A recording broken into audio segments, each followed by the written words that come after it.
तो बच्चों की डिमांड पर एक आज इम्पोर्टेंट वीडियो आ रही है। Class 10th, class 11th, class 12th, ये वीडियो जो है ये इन सब बच्चों के लिए है। और टॉपिक कौन सा है आज जिसकी बड़ी डिमांड थी? That's nomenclature. नॉमेनक्लेचर, ठीक है ना। इसके बारे में आज हम बात करेंगे, किस तरह से ऑर्गेनिक कंपाउंड्स को नाम दिया जाता है। लेकिन नॉमेनक्लेचर से पहले जो सबसे इंपॉर्टेंट चीज आती है वो आपको पहले सीखनी है, उसके बाद हम नॉमेनक्लेचर की बात करेंगे, ठीक है ना। और वो चीज कौन सी है? वो है फंक्शनल ग्रुप। Functional group. तो फंक्शनल ग्रुप जो है ये आपको सीखना जरूरी है, तब जाके हम आगे नॉमेनक्लेचर के ऊपर बात करेंगे। तो ये जो फंक्शनल ग्रुप होता है, फंक्शनल ग्रुप का मतलब क्या होता है? देखो, अगर हमारे पास कोई भी हाइड्रोकार्बन होता है, हाइड्रोकार्बन, कोई भी हाइड्रोकार्बन, हाइड्रोकार्बन आपने पढ़ा है बेटा, इनको हम बोलते हैं पैरेंट ऑर्गेनिक कंपाउंड्स।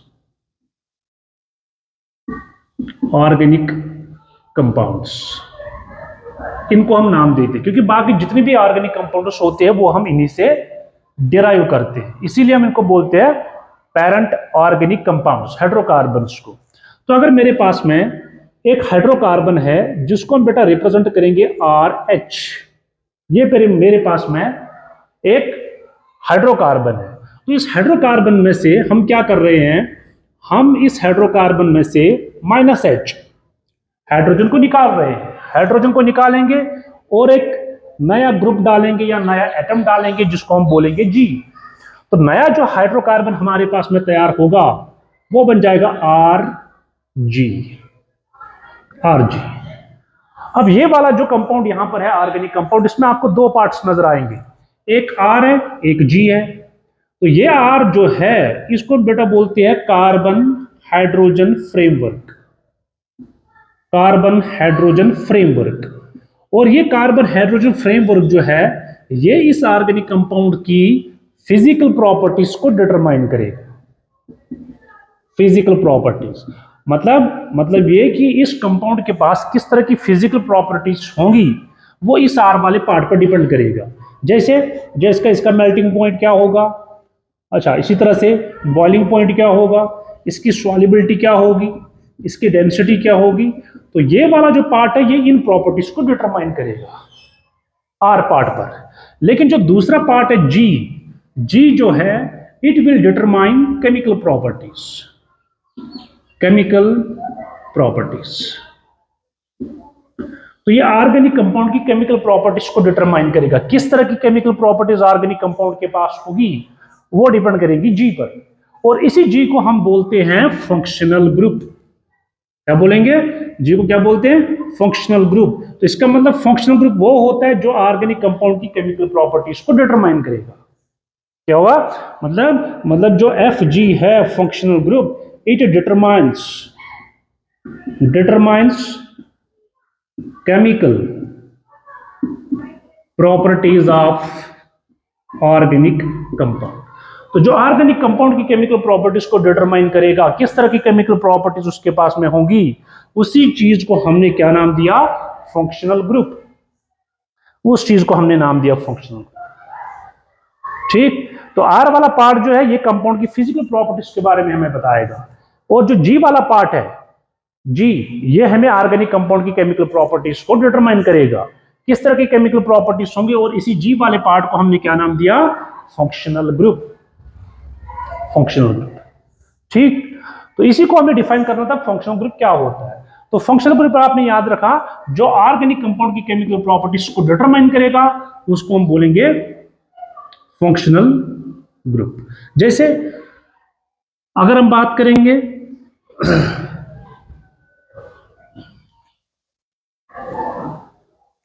हमारे पास जो अल्कोहल्स होते हैं, अल्कोहल्स बेटा आपने याद ही होगा, अल्कोहल्स जो होते हैं इनका जो FG होता है functional group, that is OH, hydroxy group जिसको हम बोलते हैं, ये अल्कोहल्स का फंक्शनल ग्रुप होता है। तो इसका मतलब क्या हुआ? इसका मतलब ये हुआ जितनी भी अल्कोहल्स की केमिकल प्रॉपर्टीज होंगी उनमें इसी OH की वजह से केमिकल प्रॉपर्टीज होंगी। जो अल्कोहल्स की केमिकल प्रॉपर्टीज जितनी भी होंगी वो इस OH की वजह से होती है। जैसे जैसे अगर मेरे पास में एक अल्कोहल है CH3OH और दूसरा हमारे पास में है CH3CH2OH, दोनों में सेम फंक्शनल ग्रुप लगा है OH और OH, दोनों को हम क्या करेंगे Na के साथ रिएक्ट करवा देंगे सोडियम के साथ। अगर आप यहां पर देखोगे यहां पर RCH3 है, ये वाला पार्ट जो है CH3R, और यहां पर जो R वाला पार्ट है वो ये है, ये R वाला पार्ट है और यहां पर R वाला पार्ट ये है। तो ये और ये फिजिकल प्रॉपर्टीज को डिटरमाइन करेगा और OH जो है ये केमिकल प्रॉपर्टीज को डिटरमाइन करेगा। दोनों के अंदर सेम फंक्शनल ग्रुप लगा है, इसका मतलब दोनों के अंदर केमिकल प्रॉपर्टीज सेम होंगी। जैसे जैसे इसको इसके साथ रिएक्ट करेंगे सोडियम हाइड्रोजन को बाहर निकालेगा और प्रोडक्ट हमारे पास में बन करके आएगा CH3ONA, और यहां पर जो प्रोडक्ट बन करके आएगा ये सोडियम फिर से इस हाइड्रोजन को निकाल देगा तो ये बन जाएगा CH3CH2ONA। तो जिस तरह से इसने केमिकल प्रॉपर्टी शो की है उसी तरह से इसने भी केमिकल प्रॉपर्टीज को शो किया है, क्योंकि दोनों का फंक्शनल ग्रुप सेम है। तो इसका मतलब जिन कंपाउंड्स का फंक्शनल ग्रुप सेम होगा उनकी केमिकल प्रॉपर्टीज भी सेम होती है। ठीक है, तो इस यहां पर हम कुछ फंक्शनल ग्रुप के बारे में लिखेंगे, कौन कौन सा फंक्शनल ग्रुप हमारे पास में होता है, उसमें से आपको मैं बताऊंगा 10th के लिए कौन कौन सा है। ठीक है, तो यहां पर हम क्या करेंगे, यहां पर हम लिखेंगे class of organic compound, class of organic compound. ठीक है, यहां पर हम लिखेंगे name of functional group FG, FG functional group, और यहां पर हम उसका स्ट्रक्चर लिखेंगे, structure of functional group. Video थोड़ी सी लंबी बनेगी लेकिन डरना नहीं है, बिल्कुल आसान है, स्टेप बाय स्टेप मैं आपको समझाऊंगा किस तरह से आप किसी भी ऑर्गेनिक कंपाउंड को नाम दोगे। तो क्लास ऑफ ऑर्गेनिक कंपाउंड ये हो गया name of the functional group और वो आ जाएगा स्ट्रक्चर। तो क्लास ऑफ ऑर्गेनिक कंपाउंड में सबसे पहले हमारे पास में आता है अल्कीन्स, अल्कीन है ना, अल्कीन्स आपको पता है जहां पर कार्बन और कार्बन के बीच में डबल बॉन्ड होता है। Name of the functional group क्या होगा, डबल बॉन्ड। फंक्शनल ग्रुप का नाम क्या होगा, डबल बॉन्ड होगा, और इसको हम स्ट्रक्चर कैसे दिखाएंगे, C डबल बॉन्ड C, ऐसे कार्बन और कार्बन के बीच में डबल बॉन्ड। इसी तरह से नेक्स्ट हमारे पास में आता है alkenes, alkenes sorry alkynes, alkynes, alkynes में क्या होगा, ट्रिपल बॉन्ड।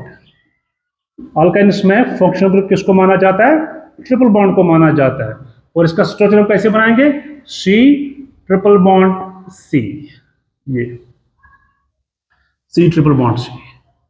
ठीक, अल्काइन्स के बाद में हमारे पास आता है halogen derivatives, halogen derivatives, halogen derivatives.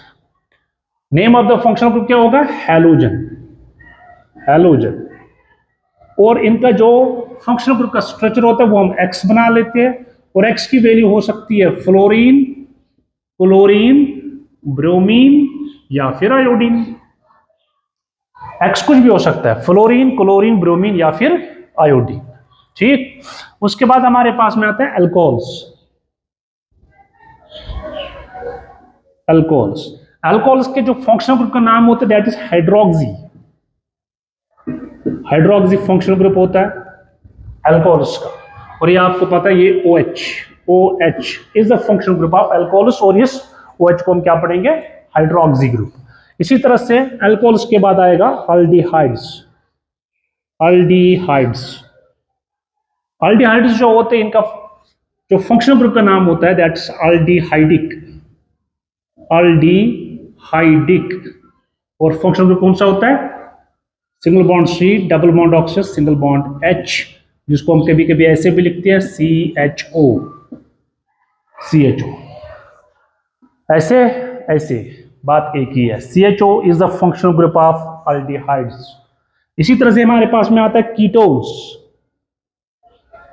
Ketones, ketones का जो फंक्शनल ग्रुप होता है दैट्स कीटोनिक, कीटोनिक, कीटोनिक और इनका फंक्शनल ग्रुप कौन होता है? C double bond O, C double bond O, ये फंक्शनल ग्रुप होता है कीटोन्स। उसके बाद carboxylic acids, carboxylic acids, carboxylic acids के फंक्शनल ग्रुप का नाम होता है कार्बोक्सिल, कार्बोक्सिल है, कार्बोक्सिल होता है फंक्शनल ग्रुप कार्बोक्सिलिक एसिड्स का। और इसको हम कैसे बनाएंगे? Single bond C, double bond, single bond C, double bond oxygen, single bond O H, ऐसे बनाते हैं। या फिर बेटा इसको हम ऐसे भी लिख सकते हैं सी ओ ओ एच, मतलब जिनका COH फंक्शनल ग्रुप होगा COOH, वो कार्बोक्सिलिक एसिड्स होते हैं। तो जो क्लास 10th है, क्लास 10th में आपको ये और ये याद रखोगे, halogen derivatives, alcohols, aldehydes, ketones, carboxylic acids. जो हायर क्लासेस है वो पूरा याद रखेंगे, ठीक। कार्बोक्सिलिक एसिड्स आ गया। उसके बाद एसिड क्लोराइड,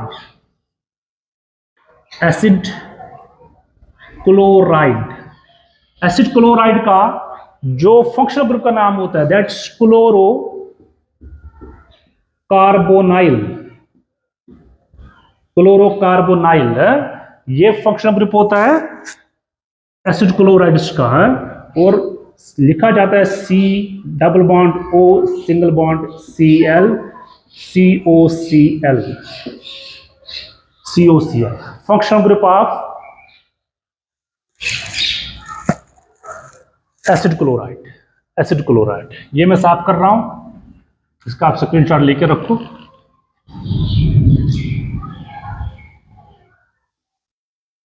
तो नेक्स्ट हम एसिड क्लोराइड के बाद नेक्स्ट जो हमारे पास में आता है वो है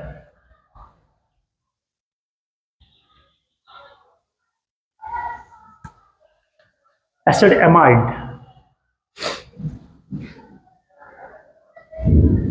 एसिड एमाइड, एसिड एमाइड के फंक्शनल ग्रुप का नाम होता है एमाइड। और यहां पर लिखा जाता है C double bond O, single bond NH2, acid amide, ठीक है। नेक्स्ट हमारे पास में होता है एस्टर्स, एस्टर्स, एस्टर्स, एस्टर्स के फंक्शनल ग्रुप का नाम होता है एल्कोजी, एल्कोजी, एल्कोजी कार्बोनाइल, एल्कोजी कार्बोनाइल। और इनका फंक्शनल ग्रुप आपको पता ही है, single bond C, double bond oxygen, single bond OR या COOR। यहां पर हम लिखेंगे CONH2, CONH2, COR, asters, asters का फंक्शनल ग्रुप COOR, एल्कोजी कार्बोनाइल, एल्कोज। इसी तरह से हमारे पास में आता है प्राइमरी अमाइंस, प्राइमरी अमाइंस। जो प्राइमरी अमाइंस होते हैं इनको हम बोलते हैं एमिनो, एमिनो, फंक्शनल ग्रुप का नाम एमिनो। और लिखेंगे कैसे? NH2, NH2। इसी तरह से हमारे पास में होते हैं secondary amines, secondary amines, secondary amines जो होते हैं इनको बोलते हैं इमिनो, इमिनो, इमिनो मतलब NH, NH होता है इमिनो। या इसी तरह से हमारे पास अल्काइल साइनाइड्स होते हैं, अल्काइल साइनाइड्स, या इनका दूसरा नाम होता है alkane nitriles, alkane nitriles, alkane nitriles, alkyl cyanides या फिर अल्केन नाइट्रल्स। जो फंक्शनल ग्रुप का नाम होता है दैट इज साइनो, साइनो बोलेंगे या फिर नाइट्रल, साइनो या फिर नाइट्रल, साइनो या फिर नाइट्रल। और इसका जो फंक्शनल ग्रुप होता है that is C triple bond N, C triple bond N। तो ये आप याद रखोगे, ये इंपॉर्टेंट है कि इसका कौन सा फंक्शनल ग्रुप होता है, क्योंकि सबसे पहले आपको ये जानना है कि फंक्शनल ग्रुप कौन सा है। फंक्शनल ग्रुप आपको पहचानना आना चाहिए कि इस ऑर्गेनिक कंपाउंड में कौन सा फंक्शनल ग्रुप लगा है, ठीक।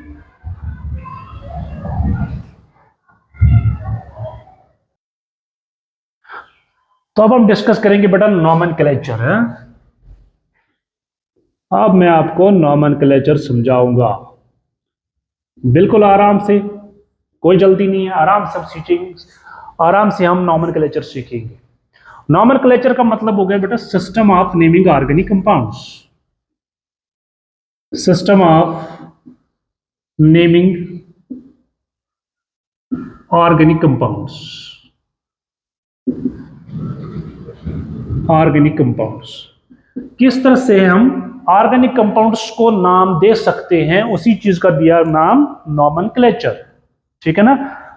हाँ, तो एक ऐसा मेथड जिसमें हम ऑर्गेनिक कंपाउंड्स को नाम दे सकते हैं, उस सिस्टम का नाम रखा गया नॉमेनक्लेचर। तो जो हमारे पास एलिफैटिक कंपाउंड्स है,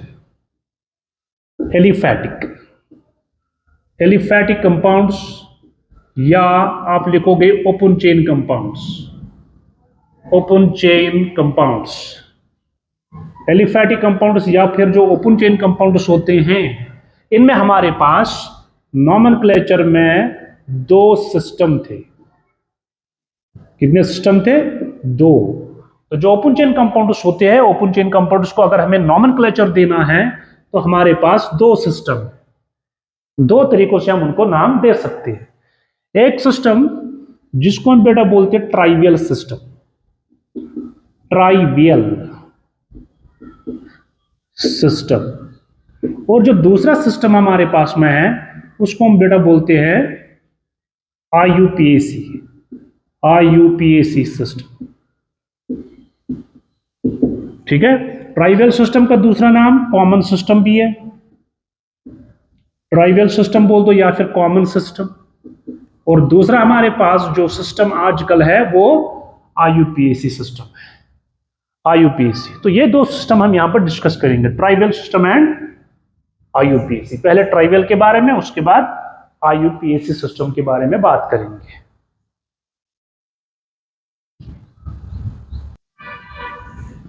तो बेटा पहले हम ट्राइवियल सिस्टम के बारे में पढ़ेंगे। इसका मैंने दूसरा नाम आपको बताया कॉमन सिस्टम होता है, ठीक है। तो जब पहले पहले ऑर्गेनिक केमिस्ट्री का डेवलपमेंट हुआ, जब पहले पहले ऑर्गेनिक केमिस्ट्री का बनना स्टार्ट हो गया, तो उस वक्त ऑर्गेनिक कंपाउंड्स जो है, ऑर्गेनिक कंपाउंड्स जो है उनको नाम दिया जाता था after the source, after the source. मतलब सबसे पहले जिस चीज से उस ऑर्गेनिक कंपाउंड को अलग किया जाता था, डिराइव किया जाता था, वही नाम ऑर्गेनिक कंपाउंड को दिया जाता था। तो इसमें मतलब कोई सिस्टम ही नहीं था, इसमें सबसे पहले जिस चीज से ऑर्गेनिक कंपाउंड को अलग किया जाता था वही नाम ऑर्गेनिक कंपाउंड को दिया जाता था। जैसे जैसे आपको पता है, अगर हम इसके एग्जाम्पल की बात करेंगे, यूरिया, यूरिया का नाम किससे मिला? यूरिया गॉट नेम है किससे मिला?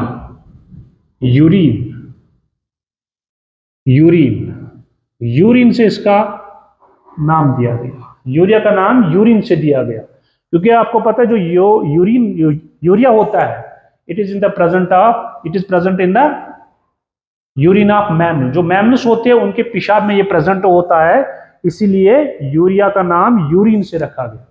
इसी तरह से आपने पढ़ा होगा acetic acid, acetic acid, acetic acid का नाम किससे दिया गया? एसिटम, एसिटम से दिया गया। एसिटम का मतलब विनीगर। तो विनीगर के अंदर जो एसिड प्रेजेंट होता है दैट इज एसिटिक एसिड। तो इसी से सबसे पहले एसिटिक एसिड को अलग किया गया, इसीलिए नाम दिया गया एसिटिक एसिड, एसिटिक एसिड। तो जो एसिटिक एसिड है, एसिटिक एसिड का नाम एसिटम से निकाला गया, मतलब विनीगर, ठीक। तो इसी तरह से जो फॉर्मिक एसिड होता है, फॉर्मिक एसिड, फॉर्मिक एसिड का नाम किससे दिया गया? फॉर्मिकस, फॉर्मिकस, फॉर्मिकस का मतलब होता है रेड आर्ट्स, ठीक है। इसी तरह बाकी कंपाउंड्स का नाम दिया गया, वो मैं आगे आपको सिखाऊंगा। लेकिन ये जो सिस्टम है ये ज्यादा नहीं चला। इसमें गड़बड़ क्या हुई? गड़बड़ ये हुई कि जैसे जैसे ऑर्गेनिक कंपाउंड्स का नंबर बढ़ता गया, तो उन कंपाउंड्स को उनके कॉमन नेम से जानना हमारे लिए बहुत मुश्किल हुआ, क्योंकि इसमें कोई सिस्टम ही नहीं है। इसीलिए इस सिस्टम को रिप्लेस किया गया, कौन से सिस्टम को? ट्राइवियल सिस्टम को। रीजन क्या? कि कंपाउंड्स का नंबर बढ़ता गया और उनको कॉमन नेम से जानना हमारे लिए मुश्किल हो गया, इसमें कोई सिस्टम नहीं है, इसलिए दूसरा सिस्टम बनाया गया IUPAC। IUPAC इसकी जो फुल फॉर्म होती है जानते ही होंगे आप, international union of pure and applied chemistry. Applied chemistry, ठीक है, international union of pure and applied chemistry. ये जो यूपैक सिस्टम है ये 1947 में बनाया गया, 1947 में ये बनाया गया।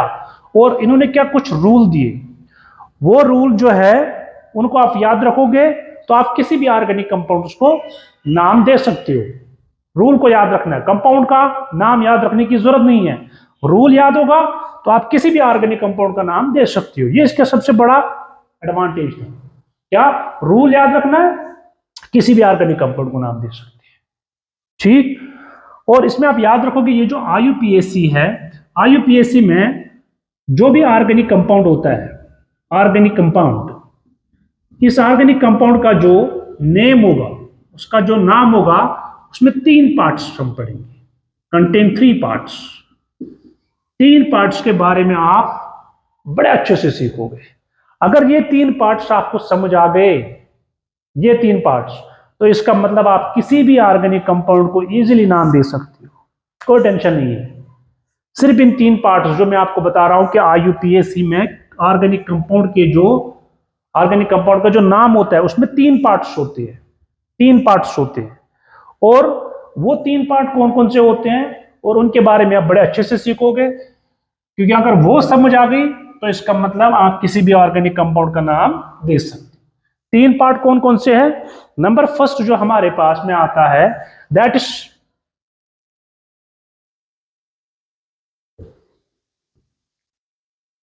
नंबर फर्स्ट जो पार्ट आता है that is word root, word root.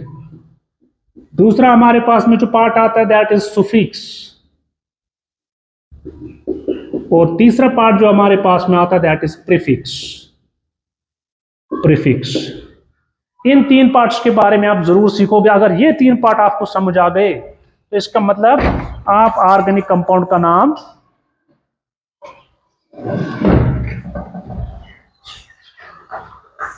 तो आप ऑर्गेनिक कंपाउंड को नाम दे सकते हो। इन 3 के बारे में आप सीखोगे, वर्ड रूट क्या होता है, सुफिक्स क्या होता है और प्रीफिक्स क्या होता है। बस आप किसी भी ऑर्गेनिक कंपाउंड का नाम बना सकते हो। तो सबसे पहले हम बात करेंगे वर्ड रूट की। वर्ड रूट, वर्ड रूट जो है यहां पे याद रखोगे it is a basic unit, basic unit of name. इसका होना जरूरी है, इसके बगैर कंपाउंड, ऑर्गेनिक कंपाउंड का नाम नहीं बन सकता। अच्छा, वर्ड रूट आपको क्या बताएगा? It denotes number of carbon atoms present in parent chain, parent chain. तो जो पैरेंट चेन होगी उस पैरेंट चेन में कितने कार्बन एटम्स प्रेजेंट होंगे वो वर्ड रूट बन जाता है। पैरेंट चेन का मतलब होता है जो सबसे लंबी चेन होगी, ऑर्गेनिक कंपाउंड में जो सबसे लंबी चेन होगी उसको हम बोलते हैं बेटा पैरेंट चेन, सबसे लंबी चेन। ये मैं आगे आपको समझाऊंगा। तो उस सबसे लंबी चेन में कितने कार्बन एटम्स होंगे दैट्स वर्ड रूट, वो उसका वर्ड रूट बन जाएगा। जैसे यहां पर मैं लिख रहा हूं कार्बन चेन लेंथ, ठीक, कार्बन चेन लेंथ, और यहां पर आप लिखोगे उसका वर्ड रूट। वर्ड रूट उसका क्या बन जाएगा? ठीक है, अगर C1 होगा मतलब एक कार्बन होगा, एक कार्बन के लिए जो वर्ड रूट यूज होगा दैट इज मेथ। इसी तरह से अगर 2 कार्बन होंगे तो ये बन जाएगा इथ, 3 कार्बन प्रोप। यहां से मैं ब्रैकेट में ए स्टार्ट कर रहा हूं, कहां यूज होगा अभी थोड़ी देर बाद पता चलेगा। Prop, C4 but. इसी तरह से अगर 5 कार्बन होंगे तो हम लिखेंगे पेंट। C6 6 कार्बन होंगे, 6 के लिए हम क्या लिखेंगे? हेक्स। हेक्स। इसी तरह से C7 7 के लिए क्या लिखेंगे? हेप्ट। हेप्ट। तो अगर 1 कार्बन होगा तो हम बोल्ड रूट यूज करेंगे मैथ। 2 कार्बन के लिए इथ, 3 के लिए प्रोप, 4 के लिए ब्यूट, 5 के लिए पेंट, 6 के लिए हेक्स और 7 के लिए हेप्ट। 7 कार्बन होंगे तो आप लिखोगे हेप्ट, 3 कार्बन होंगे तो प्रोप। ठीक, 7 हो गए। ठीक है, उसके बाद अगर 8 होंगे, 8 के लिए C8, अगर 8 कार्बन होंगे तो आप लिखोगे ऑक्ट। ऑक्ट ब्रैकेट में ही है। इसी तरह से अगर C9 होगा तो नन, NON ब्रैकेट में ए। इसी तरह से अगर 10 होंगे, 10 कार्बन, तो आप लिखोगे डेक ब्रैकेट में, डेक। इसी तरह से अगर 11 होंगे अनडेक, 12 होंगे डोडेक। ठीक है ना, ये इस तरह से इनका बोर्ड रूट बन जाता है। तो ये बोर्ड रूट के बारे में आप अच्छे से सीखोगे। ठीक है, तो C10 के लिए हम क्या लिखेंगे? डेक। डेक लिखेंगे। ये हो गया बोर्ड रूट। ठीक है, अब कहीं कहीं पर हमने क्या किया? ए का यूज किया। ए कहां पर यूज होगा वो मैं आपको बताऊंगा। ठीक, ए कहां पर यूज होगा?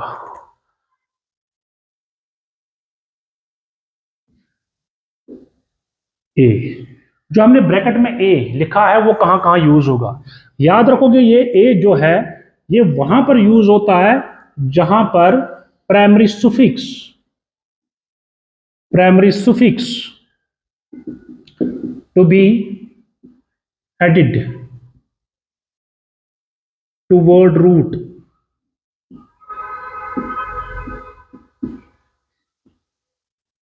begins with consonant। ये इंपॉर्टेंट चीज। इसका मतलब जो प्राइमरी सुफिक्स है, प्राइमरी सुफिक्स को हम बेटा वर्ड रूट के साथ जोड़ते हैं, वो भी मैं आपको सिखाऊंगा। तो अगर primary suffix word, primary suffix जो है अगर वो कॉन्सोनेंट से स्टार्ट हुआ, कॉन्सोनेंट, प्राइमरी सुफिक्स किससे स्टार्ट हो रहा है? कॉन्सोनेंट से, तो इस ए का यूज करना है। अगर प्राइमरी सुफिक्स वावल से स्टार्ट हुआ तो इस ए का यूज नहीं करना है। याद रखा? तो प्राइमरी सफिक्स को वर्ड रूट के साथ जोड़ा जाता है।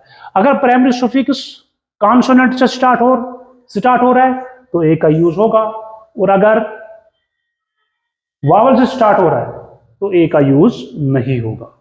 और नेक्स्ट हमारे पास में आता है दूसरा पार्ट जो मैंने आपको बताया, दैट इज सुफिक्स। सुफिक्स में हम दो पढ़ेंगे। नंबर फर्स्ट आता है प्राइमरी सुफिक्स, प्राइमरी सुफिक्स, और दूसरा हम इसमें पढ़ेंगे सेकेंडरी सुफिक्स, सेकेंडरी सुफिक्स। ठीक है, तो वर्ड रूट आपको समझ आया होगा, वर्ड रूट।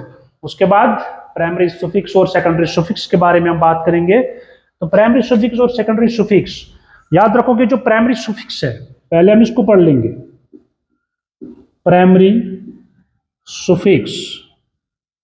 ठीक है, तो प्राइमरी सुफिक्स जो होता है ये आप याद रखोगे, it denotes the type of bonding, type of bonding between carbon atoms. तो कार्बन एटम्स के बीच में किस तरह की बॉन्डिंग है? सिंगल बॉन्ड है, डबल बॉन्ड है, ट्रिपल बॉन्ड है, किस तरह की बॉन्डिंग है वो हम किससे डिनोट करते हैं? प्राइमरी सुफिक्स से। ठीक है, तो प्राइमरी सुफिक्स जो है वो हमें क्या बताएगा? क्या बताएगा कि बॉन्डिंग किस तरह की है, सिंगल बॉन्ड है, डबल बॉन्ड है या फिर ट्रिपल बॉन्ड है। ठीक है, तो जैसे मैं यहां पर लिख रहा हूं, type of carbon chain, type of carbon chain, यहां पर हम क्या लिखेंगे? यहां पर हम लिखेंगे प्राइमरी सुफिक्स क्या यूज होगा? प्राइमरी सुफिक्स, ठीक। टाइप ऑफ कार्बन चेन वहां पर लिखेंगे primary suffix. Type of carbon chain में अगर मान लो कार्बन और कार्बन के बीच में सिंगल बॉन्ड है, single bond, single bond, carbon और कार्बन के बीच में कौन सा बॉन्ड है? सिंगल बॉन्ड है, तो हम प्राइमरी सुफिक्स क्या लगाएंगे? A N E, primary suffix A N E use होगा। इसी तरह से अगर कार्बन और कार्बन के बीच में क्या होगा? डबल बॉन्ड, कार्बन और कार्बन के बीच में डबल बॉन्ड होगा, लेकिन एक डबल बॉन्ड होगा, one double bond, one double bond, carbon और कार्बन के बीच में एक डबल बॉन्ड होगा, तो हम prefix primary suffix sorry primary suffix क्या यूज करेंगे? ई एन ई, इन, इन। इसी तरह से अगर कार्बन और कार्बन के बीच में ट्रिपल बॉन्ड होगा, वन ट्रिपल बॉन्ड, एक ट्रिपल बॉन्ड होगा, तो हम प्राइमरी सुफिक्स यूज करेंगे Y N E. Single bond होगा तो डायरेक्ट एन। अगर कार्बन और कार्बन के बीच में डबल बॉन्ड है लेकिन एक ही डबल बॉन्ड है, तब यूज होगा इन।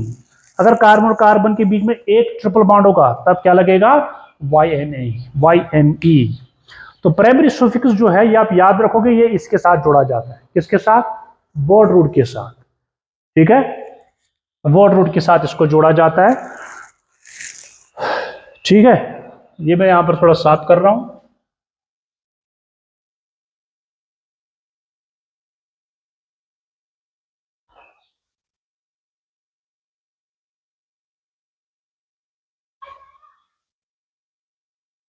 ठीक। अब अगर मान लो, अगर पेरेंट चेन में दो या दो से ज्यादा डबल बॉन्ड या ट्रिपल बॉन्ड होंगे, तब क्या होगा? ठीक है, अगर कार्बन और कार्बन कितने होंगे? ठीक है, कार्बन और कार्बन के बीच में डबल बॉन्ड होगा, लेकिन मान लो दो डबल बॉन्ड है, दो डबल बॉन्ड, तो उसके लिए हम प्राइमरी सफिक्स यूज करेंगे डाई ईन, डाई ईन, मतलब दो डबल बॉन्ड अगर दो होंगे। इसी तरह से अगर तीन होंगे, ट्राईन। चार होंगे, क्या लिखेंगे? टेट्राईन। दो के लिए क्या लिखेंगे? डाईन। तीन के लिए ट्राईन। चार के लिए टेट्राईन। इसी तरह से अगर कार्बन और कार्बन के बीच में ट्रिपल बॉन्ड है, मान लो दो है, दो ट्रिपल बॉन्ड, दो ट्रिपल बॉन्ड है, तो तब क्या यूज होगा?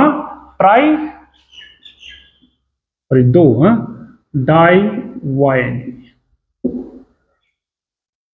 ये यूज होगा। इसी तरह से अगर तीन होगा तो ट्राई, चार होंगे तो टेट्रा, पांच होंगे तो पेंटा।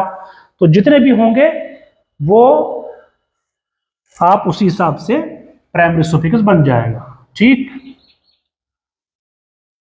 अब मैं कुछ एग्जांपल आपको समझाऊंगा।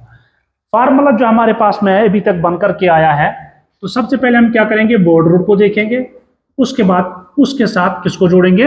Primary suffix. Word root, word root के बाद प्राइमरी सुफिक्स। जैसे जैसे स्टार्ट कर लेते हैं, हमारे पास CH4 है, एक ही कार्बन है तो ऑटोमेटिकली सिंगल बॉन्ड ही होगा, है ना। एक कार्बन है तो अगर हम इसका नाम लिखेंगे, एक कार्बन के लिए हम सबसे पहले वर्ड रूट क्या यूज करेंगे? मैथ, ये वर्ड रूट, यहां पर हम जोड़ेंगे प्राइमरी सुफिक्स। एक ही कार्बन है तो बॉन्ड सिंगल होगा, तो क्या लिखेंगे? एन। तो पूरा मिला के क्या बनेगा? शाबाश, मीथेन। मीथेन इस कंपाउंड का नाम बना, मीथेन। इसी तरह से अगर हम क्या लिख रहे हैं, मान लो CH3, CH3 ऐसा लिख रहे हैं, या C2, इसको ऐसे भी लिख सकते हैं, C2H6। छह कार्बन और कार्बन के बीच में सिंगल बॉन्ड है। कितने कार्बन है बेटा? पहले वर्ड रूट, कितने कार्बन है? दो। दो के लिए हम क्या लिखेंगे? वर्ड रूट क्या बनता है? एथ, एथ सॉरी एथ। अच्छा, बॉन्ड कौन सा है? सिंगल, तो प्राइमरी सुफिक्स क्या लगेगा? एन, एन, तो क्या बनेगा? इथेन, इथेन इसका नाम बन जाएगा, ठीक है। इसी तरह से अगर मान लो मेरे पास में ये दिया हुआ है CH2 double bond CH2, CH2 double bond CH2, तो यहां पर वर्ड रूट बनेगा इथ। बॉन्ड कौन सा है? Double bond. एक ही डबल बॉन्ड है तो क्या लिखेंगे? इन। इन एक डबल बॉन्ड के लिए, जो मैंने पहले ही कहा है, एक डबल बॉन्ड के लिए हम क्या लिखेंगे? इन। तो क्या नाम बनेगा? इथीन। इथीन। ये इथेन, ये ethene. Word root eth, primary suffix ene, ethene. इसी तरह से अगर मैं ऐसे लिख रहा हूं C H triple bond C H, दो दो कार्बन है तो क्या फिर से लिखेंगे? इथ। ट्रिपल बॉन्ड है तो क्या लगेगा? वाई एन ई, तो क्या बनेगा? इथाइल। इथाइल। तो अभी तक आप याद रखोगे, पहला वर्ड रूट, उसके बाद प्राइमरी सुफिक्स।